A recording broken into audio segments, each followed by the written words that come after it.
Hola, hoy quisiera volver sobre el tema del currículum. Los que somos docentes tenemos malos hábitos. El hecho de dar clases nos ha influenciado para que tengamos en ocasiones el hábito de leer libros de teoría pedagógica. Aquí tengo uno que se llama El currículum, más allá de la teoría de la reproducción, de S. Keynes. En este libro encontramos una idea fija, una idea clave, una idea fundamental para todos los teóricos del currículum, aquello que fundamenta su nicho de mercado. Es decir, el producto que ellos van a vender es un producto particular de ellos y no lo tiene nadie más. ¿Qué es este producto? La teoría pedagógica. ¿En qué consiste la teoría pedagógica? No es algo que pueda obtenerse de expertos.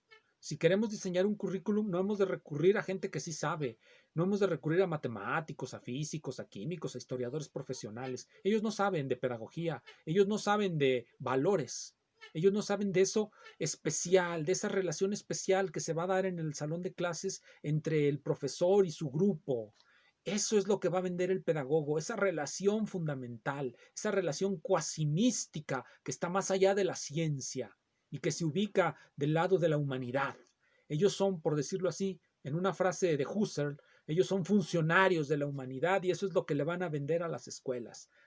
Ese producto que es un tanto ininteligible, un tanto intangible, que es la relación especial del docente con sus alumnos, de los valores que le va a transmitir. Aquí tenemos una afirmación particular de este autor que resume bien lo que estoy diciendo. Dice así: los grandes proyectos de desarrollo curricular de la ciencia de la educación de los 60, por ejemplo, pudieron aceptar su contenido como dado por los científicos académicos contemporáneos, y ese contenido pudo ser organizado y secuenciado por especialistas en currículum, expertos en psicología de la educación, especialmente en cuanto al diseño de las actividades docentes discentes y a los métodos de evaluación, y convertido en materiales para el uso de profesores y alumnos.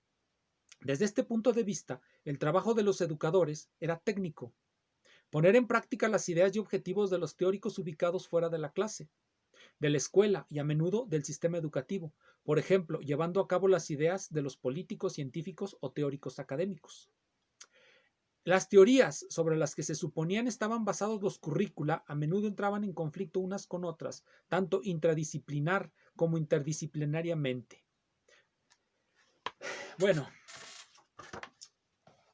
el libro trata de encontrar ese algo que les acabo de decir, de darle una cierta textura teórica.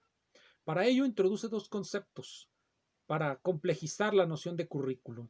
El currículum ciertamente se puede definir simplemente como un proyecto educativo que consiste en definir los contenidos de la enseñanza, en los métodos de la enseñanza y en la calendarización de esa enseñanza, así como los procedimientos de evaluación de la enseñanza. Eso es en términos muy generales el currículum, pero él nos lo va a complejizar. ¿Por qué? Porque no siempre es claro quién determina los contenidos de la enseñanza. No siempre es claro cómo se fija el calendario, no siempre es claro el método o la metodología de enseñanza, no siempre es claro el fin de la evaluación. Y el problema quizá más importante es quién toma el control de todo esto. En los estados-nación, el que toma el control de la educación es necesariamente el Estado, porque se necesita construir en los ciudadanos una representación de unidad. Los estados-nación, como surgen de la unidad de pueblos y regiones heterogéneas, necesitan construirse para sí mismos y para esas personas una representación en la que todos sean de alguna manera iguales, que estén concebidos dentro del plan, dentro de la construcción del Estado-Nación. Si es un Estado democrático, todo debe de verse como que es el resultado de la deliberación, no de una decisión arbitraria, sino de la lucha por esa libertad. Es decir, una representación social es lo que se quiere construir a través del proyecto educativo estatal. Y en todas las democracias occidentales existe esa situación, porque todos los estados-nación contemporáneos se construyeron a partir de la unión de regiones heterogéneas y pueblos heterogéneos. Entonces se necesita esa idea de unidad para que haya esa cohesividad y se puedan manipular los problemas, es decir, el control social. Esa es una manera de comprender el currículum, un proyecto de nación. Y por supuesto un proyecto de nación es un proyecto ideológico. ¿Quién lo determina? El Estado. ¿Acaso el Estado dejará que los docentes digan qué es y cómo se debe interpretar la historia patria? Claro que no. El Estado nos va a decir quién y cuáles son los héroes, porque quién y cuáles son los héroes lo determina el ganador, y los que están en el poder son precisamente los que ganaron el poder. No la verdad, no la ciencia, no nos detengamos en saber si adquirieron el poder a la mala, si tuvieron que violar todas las leyes, si tuvieron que destruir a quien se les puso enfrente, si generaron asesinatos, matanzas y carnicerías, eso es lo de menos. Son héroes, héroes que lucharon por grandes ideales, y eso es lo que debe quedar representado en los libros de historia patria. Y eso se debe reproducir en las mentes de todas las personas que entren dentro de este Estado-nación. Es decir, una historia común, un gobierno común. Esa es la determinación del currículum, del contenido del currículum en cuanto a historia. ¿Cómo se va a determinar otras cosas? El Estado es muy laxo. A veces nombra comités de expertos que a su vez pues también son muy laxos, no les interesa mucho el proyecto de una disciplina en particular, por ejemplo la física. En México durante mucho tiempo en las facultades de física se daba el Goldstein. El Goldstein es un libro producto de una reforma curricular en Estados Unidos. Es la punta de lanza de un proyecto que quiere dejar atrás a los franceses y a los alemanes, y ya no van a leer sus libros en esas lenguas. Goldstein hace un severo resumen de los temas que se veían los alemanes. El libro de Goldstein de mecánica clásica es prácticamente una purga de los artículos de Nordheim y Fues en la enciclopedia de Fluge. Y vemos este cariz reaccionario, o más bien todos los revolucionarios, todos los que empezaron como revolucionarios, tienen tendencia a volverse reaccionarios, cuando en la segunda edición Goldstein nos dice que él no ve la utilidad de las variedades diferenciables, cuando en Estados Unidos en ese momento había un poderoso movimiento para volver a la mecánica una rama de la geometría diferencial, en las nuevas perspectivas de la geometría diferencial que estaba desarrollando en Estados Unidos, como transfiguración de la geometría diferencial europea. Pero bueno, en México eso no es importante. Aquí nada más se adopta el libro y ya, veas ese libro, ese es bueno. A lo mejor alguien estuvo en Oak Ridge, California, y allá recibió con ese libro esa educación y se vino para acá y bueno, pues dalo, impártelo. No importa aquí la situación social, no importa nada. Tú dalo. Y así se determina el currículum en muchas universidades. Es decir, a pesar de que tienen una autonomía constitucional para determinar los contenidos curriculares, prefieren plegarse a una determinación heterogénea.